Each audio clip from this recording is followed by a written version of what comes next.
They say every child enters this world with a cry, a voice that declares, "I am here."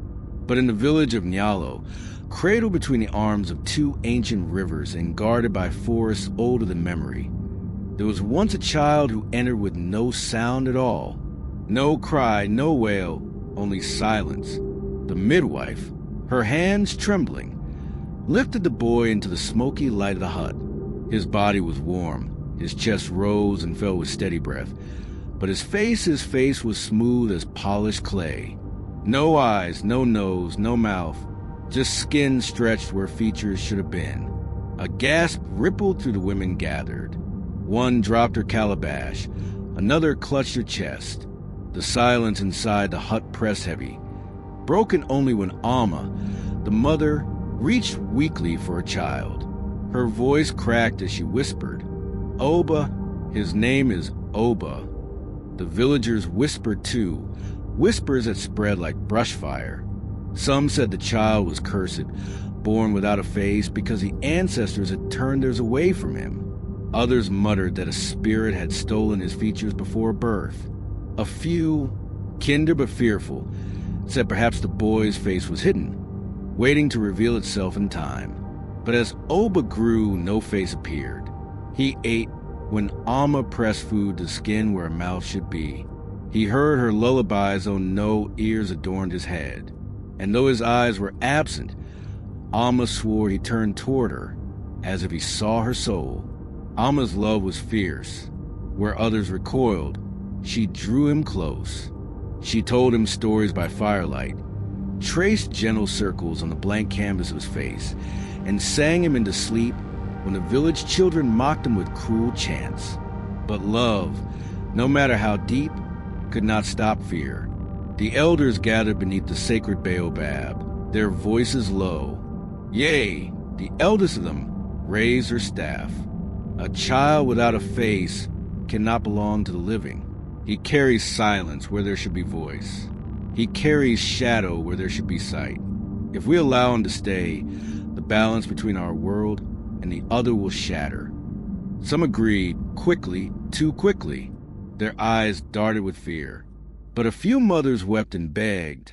He is only a child. Hunters shifted uneasily, recalling nights when the forest grew too quiet, as if holding its breath.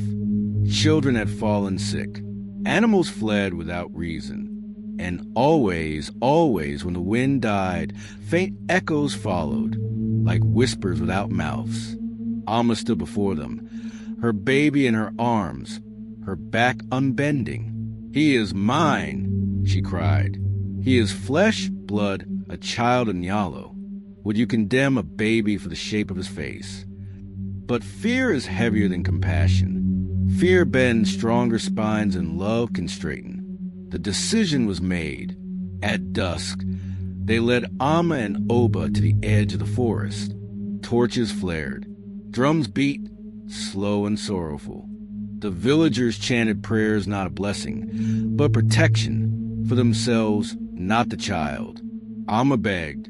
She clutched at Ye's robes, screaming until her throat tore raw. But the elders' eyes were stone. "If you stay," they told her, "the curse will eat us all." The forest swallowed them. For days, Alma wandered among towering trees, singing to Oba, whispering courage into silence. At night, she woke to soft breaths around her, though no one stood nearby. Shadows bent where no bodies moved. And always, Oba tilted his smooth face toward the dark, as though listening to something only he could hear. On the seventh night, Alma dreamed. In the dream, Oba stood tall, taller than any man. Faces floated around him. Dozens, hundreds, all borrowed from those who had turned from him. The faces opened their mouths, but the sound that came out was not words. It was the forest itself, groaning, whispering, calling her name. She woke shaking, clutching Oba to her chest. In the village, the strange began. Children spoke in their sleep, murmuring words they did not know. Hunters returned empty-handed, complaining the forest had grown blind and mute. A fever swept through huts, leaving bodies sweating and delirious.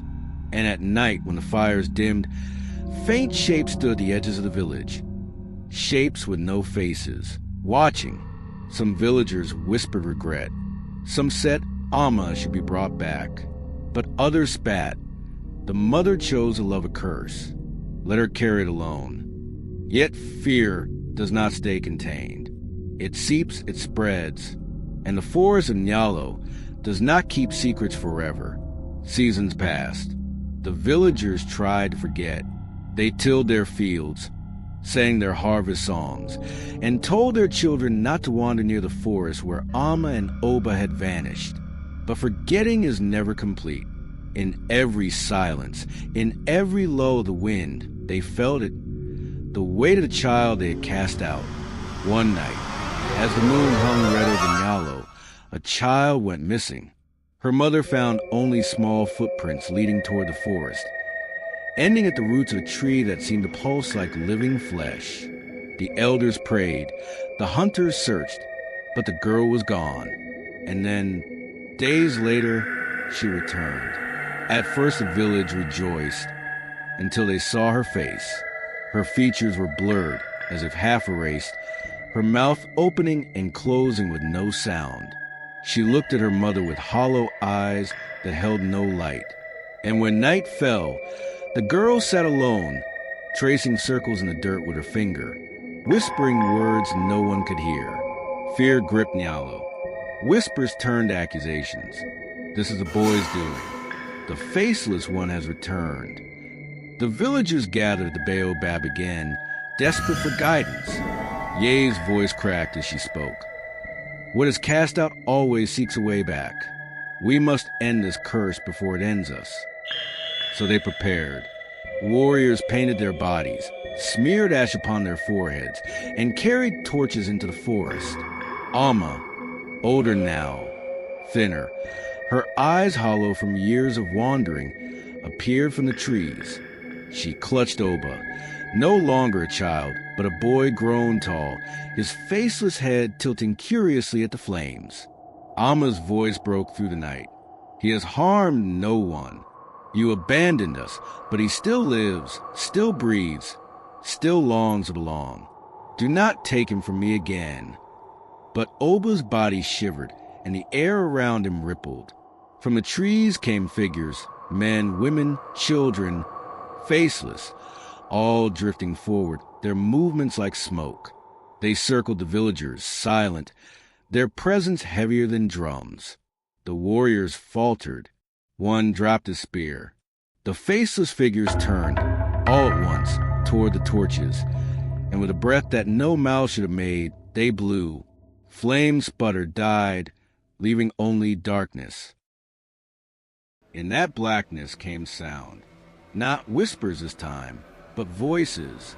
Voices of the lost, the forgotten, the shamed. Voices of villagers long dead, echoing accusations, begging for justice. The air vibrated with them, until every villager clutched their head in terror. Amma screamed. She ran to Oba, pressing her face to his blank one. Take me, my son. If they will not love you, let me bear your curse. Take my face, take my voice, take all that I am. For the first time, Oba's body stilled. He touched her cheeks, his faceless head tilting as if considering. Then, slowly, the skin of his face rippled. A mouth opened, Amma's mouth. Eyes blinked open, Amma's eyes. He looked at her, truly looked at her, with the face she had offered. Amma's body crumpled. Empty, her sacrifice complete. The villagers watched, trembling. Oba stood before them, wearing the face of the only one who had ever loved him. His new mouth opened, his voice, her voice, spoke. You will never forget me. And then he vanished into the forest, the faceless following, melting into shadow. The village of Nyalo was never the same. Fields withered, songs died on lips. Children were born with cries too loud, or not at all. At dusk, when the sky bled red, villagers swore they heard Amma's lullaby drifting from the trees. Sweet sorrowful and endless. The elders tried new rituals, offerings, sacrifices, but nothing silenced the memory of what they had done. For what is abandoned does not die. It waits, it remembers, and it returns. So the people of Nyalo learned too late. A child unloved grows into a curse no fire can cleanse. They say the forests still hold him, faceless no longer, but wearing the features of the only soul who gave him love. And if you walk near those trees at night, you may see him standing still among the shadows, watching, waiting, listening with borrowed eyes. Remember this tale. Remember what Nyalo forgot. For every child deserves a face, a name, and love. Deny them that, and what grows in their place will haunt you forever.